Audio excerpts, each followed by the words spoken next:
All right, everyone, going to be breaking down the week 4 college football slate, highlighting all my favorite props. Now, last week, if you took out my Badgers bias and just used props that weren't Wisconsin Badgers, you had yourself a good game or a good week. Thankfully, my Badger bias that I have going on right now actually has Tanner Mordecai over rush yards for the Friday slate, so balancing it out, there we go. But what I want to do is I want to see which games tomorrow are going to be the highest scoring and also close. So we already see Army, Syracuse, kind of a higher scoring game, going to be close. Here's a game that we probably want to be attacking, Florida State versus Clemson.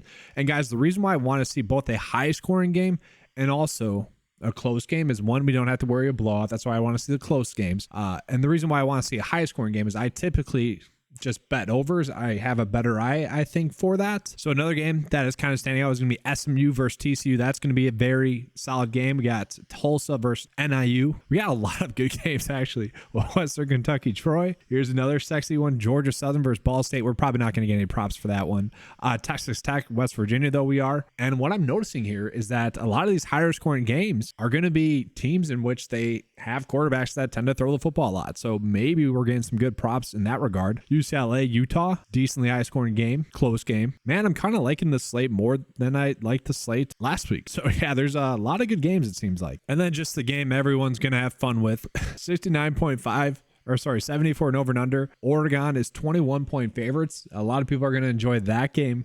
Colorado versus Oregon, obviously I'll be touching on that game as well. So we kind of get a good sense of which games we want to be targeting. Let's go ahead and take a peek at maybe which teams and whatnot we would maybe want to be targeting, okay? So for quarterbacks, which teams have given up the most points per game to opposing quarterbacks? Michigan State, Colorado, so maybe looking at Bo Nix there. Kansas, Texas Tech. We already saw Texas Tech was going to be a game we want to target. Oregon as well, so maybe Sanders as well. Marshall, Florida State, Virginia Tech, SMU. So some of our favorite games on the slate are actually going to be games in which we probably want to be attacking maybe the quarterback position.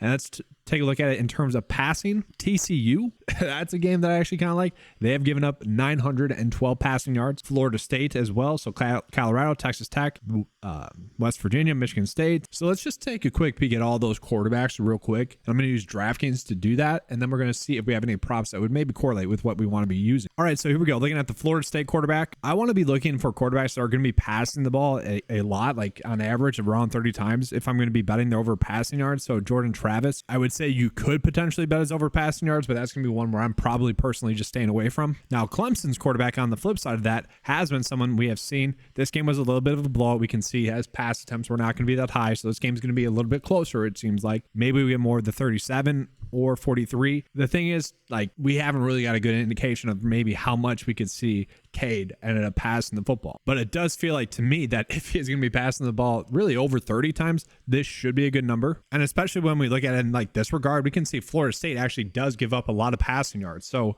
not only is this game going to be one that stays close, okay, so we can expect the passing attempts to be there, but it's one in which we want to be attacking via the quarterback. So this seems to be a very good spot. The only struggle that we have here is that based off of the day that we have, it's basically a 50-50 split, but it is suggesting that we should bet the under. Now, the projection data does like it a little bit more for the over there, but PrizePicks is the highest amongst like all of them. So this, to me, seems like a much better bet that you could make on one of the sports books where the average line is 224.1. And if this line does come down, that's going to be a fine bet. So you could use that there, and I probably will, but it's a much better bet than the other sports, where we are gaining a little bit better of a yard edge. And then we did see TCU popping up as maybe a potential really good matchup. So let's look at Stone. I don't think we're going to get any props for him. He is someone, though, if we do, we probably do want to be smashing whatever prop we get for him. Easy matchup.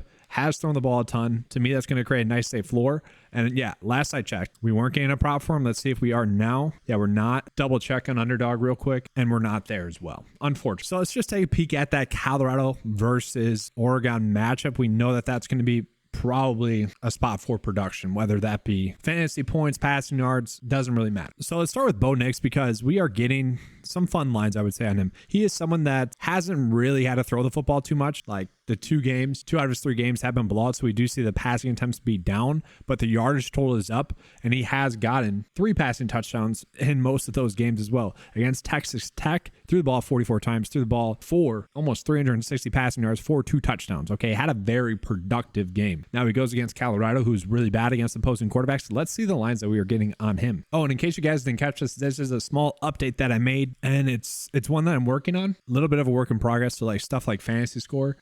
I can toss in here. Let's see if we're getting a good line for him, but I just need to work on some slight adjustments to it. But yeah, we can see the lines that we are getting for him, maybe not the best ones that are out there right now. And guys, apologies for my voice. I'm got the Jordan flu game going on right now, if you will. Now, personally, I really don't see the fantasy score one being a terrible one. Like, we see the matchup with Colorado's good. I'm probably not touching the rush yards. You could do passing yards. This line does seem to be maybe a little bit too low, surprisingly, given the matchup. But I think fantasy score is the way to go. Now, a prop that we did have out there for a while, then I smashed it already, was Bo Nix for over 2.5 passing touchdowns. Hopefully that hits. But really, guys, I would say fantasy score is going to be the best route to go, and it's going to be ugly. A lot of people aren't going to like that. It's a matchup-based thing, but it's also, he's been highly productive when needed. I'd say the Texas Tech game is the best game that we have for example purposes, but this game, 20-point spread, it also could be a blowout. Now let's look at Sanders, the flip side of it. Sanders is obviously going to be without one of his passing weapons and Travis Hunter after that, weird play, unfortunately. The number that stuck out to me right away was the fantasy score for Sanders. I don't really get what's going on. He has been productive regardless of what matchup it is. And if we just sort by that points per game, we'll see that Oregon is actually a pretty good matchup. Now, maybe not so much because of passing yards, but they are given a lot of work via the rushing game. And so we look at Sanders. He is someone that doesn't really rush the football too much, but he can have some production there.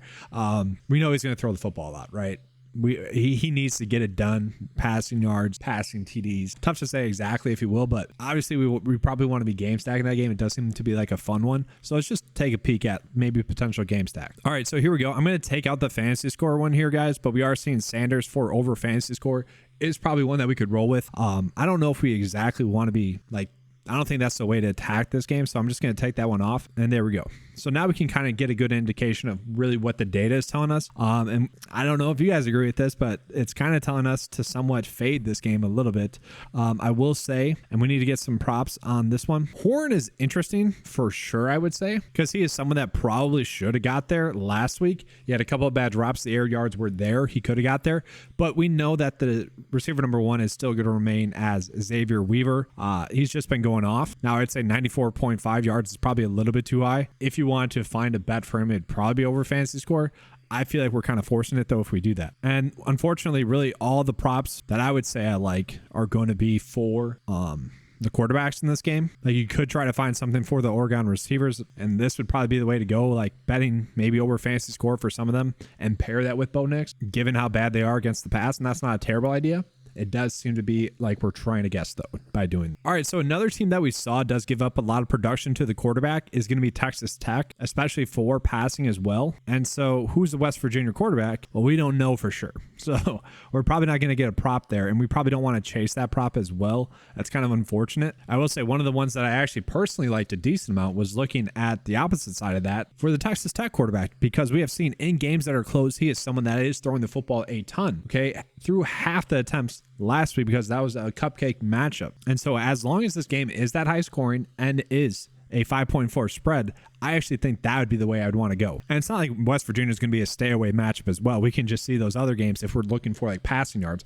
or receiving yards, that's going to be the way to go. That'd be the easier approach, but he could definitely get there for over passing yards. Let's take a peek at his props. Yeah. And once again, we do see PrizePicks is already kind of bumping that number up a little bit. So the better bet here would be on Underdog, guys. This is a bet that I actually really like on Underdog. And this has been the case today. And it seems like for the Saturday slate as well, is that Underdog seems to probably be properly valuing players, whereas Underdog is, whereas PrizePicks is probably trying to take advantage of people that are just on their phone, like scrolling through and trying to see props that might hit. That's kind of how I see that. So much better prop bet there in Underdog. And then just real quickly, let's take a peek at which ones are going to be the best ones for us on the slate. We actually do see the TCU prop, Chandler Morris, going to be one of the better ones for over passing yards. And this is where we are getting discrepancy here. This is where we could take advantage of it. And even if it's at 264.8, that's what it should be at. I still think that is going to be one I would want to target, because once again, going back to kind of what I want to see is I want to see a player that is passing the ball a decent amount, that's having that consistency. And so that's where I don't mind the over passing yards for him. So that kind of covers any like really passing yards props that we could really be targeting, I think. So let's go ahead and move on into kind of rushing prop. And so we're just going to look at the RB position. I'm using RotoWire right here, guys. I kind of did a video covering this more for NFL, but if you guys want to like see ways you can use research tools, that video is out there. Let's look at the teams that give up the most rushing yards. Once again, Colorado, Virginia Tech's popping up in there, and that's huge. Temple, with only 2 games given up, they're the 3rd most on the slate. That is crazy. They give up a lot of production in general to opposing running backs, and we'll see that when we sort it by this. TCU, Texas Tech. So maybe this is more of a running back slate. Let's go ahead and take a peek at some of those running backs, and let's start with that matchup with Temple. And guys, just as an FYI, we do need to watch the weather. Got the rain cloud. So the issue that we're going to see with Miami is that they do spread out production to running backs. So that's something to monitor. I'm probably not touching one there for them there, unfortunately. And then this is an interesting one. So we got one of the worst teams against running backs, and then you got one of the most productive running backs thus far. That will be interesting to monitor. Let's see the props that we are getting on him. We're getting 1 prop for Ali there. Rush yards 102. So we're probably not touching that. If we get a fantasy score prop, that would probably be the way to go. Now let's pull it up just to see. Yeah, the under is seemingly it's basically 50-50. We're probably not touching that in general. So then in general, let's just go ahead and take a peek at which ones are going to be the best props. So we see rush yards for Marks here. That's one of the better ones for the over. And this is going to be the late night game, so that's not going to be on that 12-game slate on DraftKings. But I'll pull up his game log here on ESPN, and we can see 2 out of the 3 games got a heavy workload. I'm wondering what happened in this game. Only 8 rushing attempts. Maybe got potentially injured there. I'm not really sure, but had 75 rushing yards there. So we can see what that is probably looking like a good prop. Need to check in and see if there is any news on him. Let's see.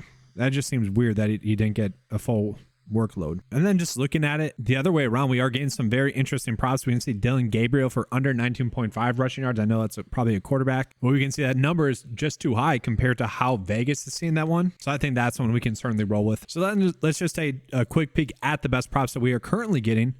We can see Chandler Morris under rushing yards, pretty strong likelihood, 5 rushing yard difference there. And Vegas is actually favoring the under at 45.5 there. Dylan Gabriel, the one I just mentioned, that's one that's popping up. So we are getting a decent amount of props here that seem to be some edges for us. And because I'm losing my voice here, I'm going to give you guys a bet slip, and then I'm going to get out of it. Guys, I wish I could keep the deep dive going, but I am just losing my voice. So here we go. These are going to be some of the best EV bets that I found. And then here's the full slip. If you guys want to go ahead and do Bo Nix for over fantasy score or Sanders as well, those are both actually decent ones there as well. Once again, apologies. Wish I could give you guys the full deep dive. Is what it is. I'm out. Thanks for watching. As always, let's keep cashing.